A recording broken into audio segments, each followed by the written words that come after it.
Where are we? We have discussed so many chess concepts plus some skills.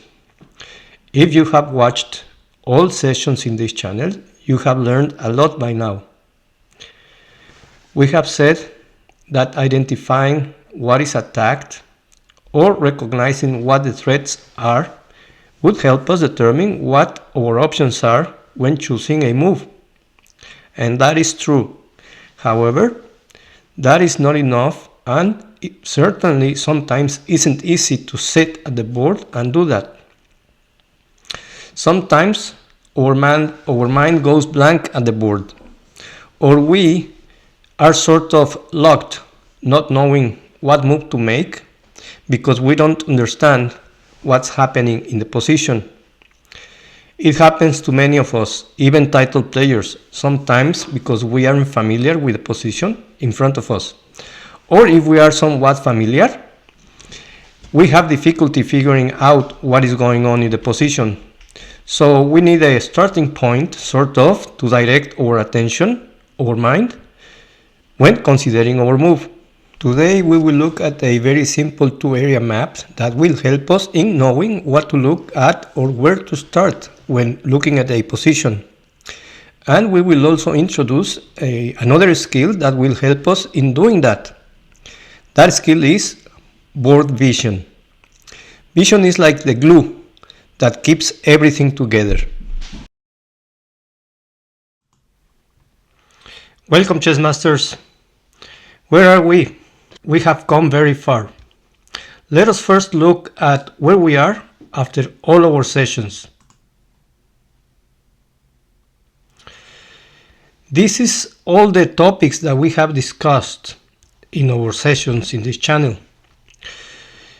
We have looked at identifying attacks, recognizing threats, checkmate, defending against mate, leading development, and a passed pawn, the presence of a passed pawn in the position. At our level, this is a set of skills necessary to play chess well. It's a mix of knowledge, understanding, and skill, with so much to keep up with, especially when playing a game. It is now a good moment to introduce a way to organize our thinking. It should help us find good moves during the game, or avoid blunders, or simply being more efficient with our time. The map to help direct our attention or our thinking.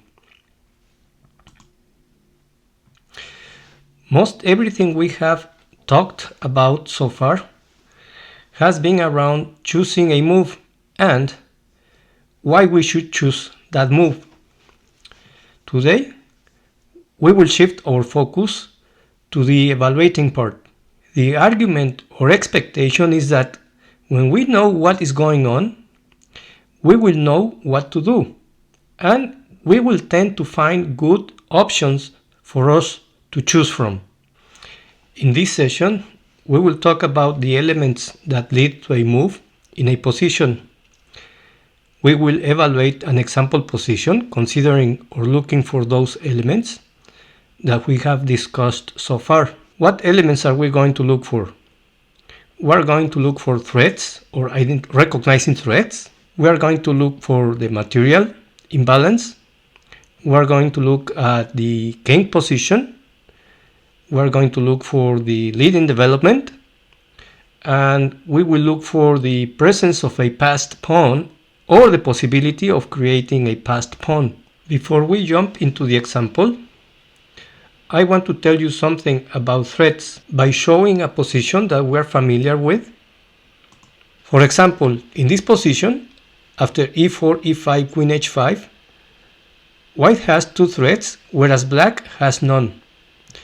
Though the threats can be repelled or neutralized in this position, you have to realize that white has more threats than black. Let us now jump into the example. In this position, it is white to move. What's going on in this position? Apply board vision to find out what is going on. Let's take a look. Not only because it is the first element we want to look at, position of the king, but because it sticks out to the eye almost immediately. It is expected that you notice the white king is out in the open, exposed, vulnerable to attacks. Particularly, there is a potential check with bishop h5 check. Is it a threat? Likely. It gives white trouble if it moves the king, or if it blocks with knight f3. Then bishop takes knight, queen takes bishop, and then rook h2 check. The important thing here is that you notice or see the potential checks. Bishop h5 check or rook h2 check, even if x-ray. Not so much the possible continuation, because we are evaluating and because we are not yet done evaluating. The black king is not as exposed. It's got some cover. Is it vulnerable? Somewhat. There is some checks like queen a8 check, rook e8 check, knight g6 check. Did you see these checking moves? There is a mate in one threat if white plays queen e4, threatening to take the rook and delivering checkmate. Do you see this threat? I did not. The second prominently sticks out element is the passed pawn on a2, one square away from promoting. Do you see this pawn? Plus the one on b4, approaching promotion shortly as well. What else? What is black's immediate threat? Is it a1 equals queen? Is it bishop h5 check?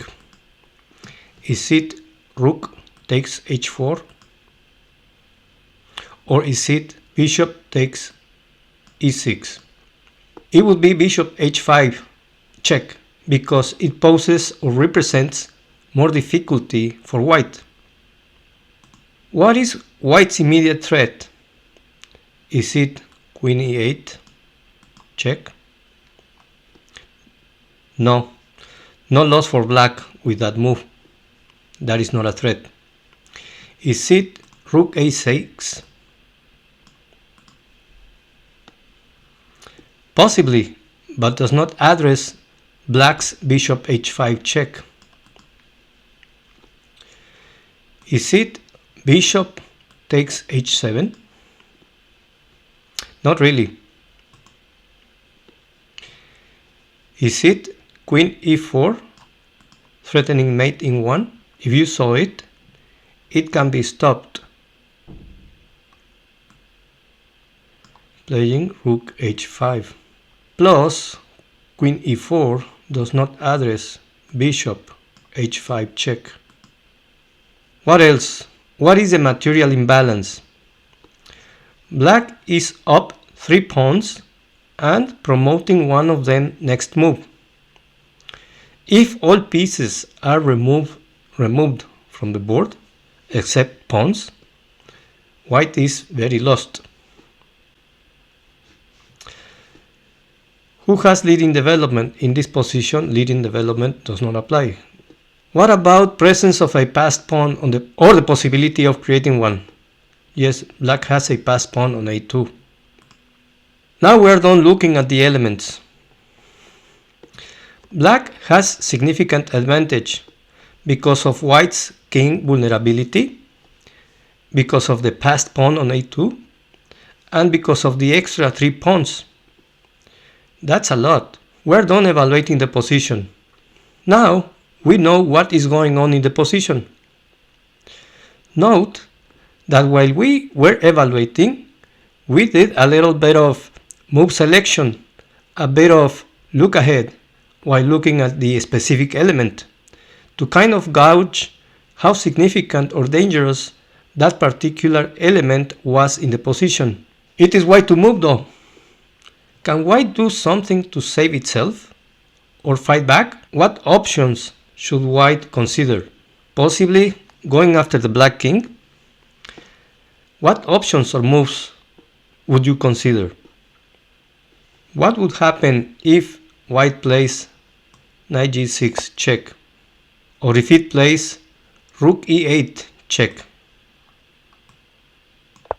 Both these moves stop bishop h5 check and attempt to exploit black's king somewhat vulnerability, which is the only factor where white has a bit in his favor. There you go. You have come up with two options to calculate, do some look ahead, in this position, from knowing little or nothing to having found two viable options based on the current circumstances, which could potentially save the game for white. After finding these two viable options, our mind will move on or will start calculating them. And it is difficult to give or put some order into which one we calculate first. It is very difficult to control our mind. Many coaches recommend that we first find viable options in our position and then we do calculate them. It is difficult. It is something that you have to create a habit. But at this point in this example, if we want to calculate, we would be moving on to the second area of our map, which is the decision-making part. Choosing a move. Generally, you will want to choose the move that leads to the position that you like best, or that leads to the position that gives you the biggest advantage, or that leads to the position that you understand better. As obvious as it may sound, board vision is the ability to see or discover all your possible moves as well as your opponents. It is easier said than done. However, once we understand what's going on in the position, the possible moves will come to mind quicker and more easily. Doing exercises and practice, of course, help develop this skill. Needless to say that the quicker you get to see your possible moves, the better. Let me now answer an important question. What does influence choosing our move? High level, basically, there are three elements that influence what moves we choose: knowledge, understanding, and skill. And as you can see, we have covered these three areas in the channel. We have given some definitions, which mostly our knowledge. We have explained some concepts, and we have emphasized the importance of these skills: identifying attacks, recognizing threats, and now the importance of board vision. Note, however, this is not all the knowledge, nor all the understanding, nor all the skills that you need to become stronger. There is a lot more to learn, there is a lot more to understand, and there is many other skills that you need to have to become a stronger player. But at our level, this is what I think are the basic concepts, the basic understanding, and the basic skills to play chess well. Let us now move on to the what do you notice in this position. In this position, it is white to move and wins. Write down all the things you notice in this position. We will look at what's going on in this position in our next video. To summarize, if you have watched all sessions and labs so far, including this session, you will not play chess like Bill Gates played against Magnus Carlsen in a TV show a few years back. I will leave the video clip link in the description. With that, I want to thank you for watching. If you liked the video, please give it a like, share it with chess friends and family, and subscribe to the channel. If you are in the US, visit my Herbalife distributor website to order your favorite Formula 1 nutritional shake mix or herbal tea for a healthier lifestyle.